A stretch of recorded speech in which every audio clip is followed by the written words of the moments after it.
क्या आप तस्लीम कर रहे हैं हुकूमत ने मईशत को इस्तेहकाम दिया है? सहाफ़ी ने यह सवाल किया। हुकूमत ने दिवालिया होती मईशत को संभाल लिया। बानी पीटीआई ने यह जवाब दिया है और मज़ीद जवाब दिया कि मईशत दिवालिया होने से बच गई है लेकिन तरक्की नहीं हुई। तो सहाफ़ी की जानिब से ये सवाल किया गया कि आप तस्लीम कर रहे हैं कि हुकूमत ने मईशत को इस्तेहकाम दिया है, जिसके जवाब में बानी पीटीआई ने कहा हुकूमत ने दिवालिया होती हुई मईशत को संभाल लिया है। मईशत दिवालिया होने से तो बच गई है लेकिन तरक्की नहीं हुई है।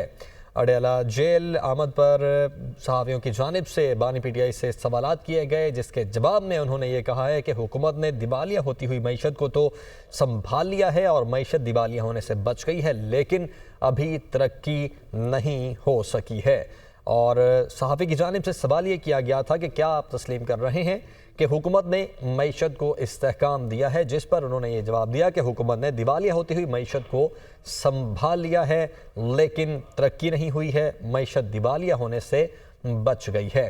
तो जब भी इस समात पर बानी पीटीआई यहाँ पर आते हैं तो हमेशा हमने देखा कि सहाफ़ियों की जानिब से जितना वक्त भी मिलता है या जितना मार्जिन मिलता है सवाल किए जाते हैं और बानी पीटीआई उनके जवाब भी देते हैं। आज सहाफ़ी की जानिब से एक ये सवाल किया गया कि क्या आप इस बात को तस्लीम कर रहे हैं, आप इस बात को मान रहे हैं कि मईशत मुस्तहकम हुई है?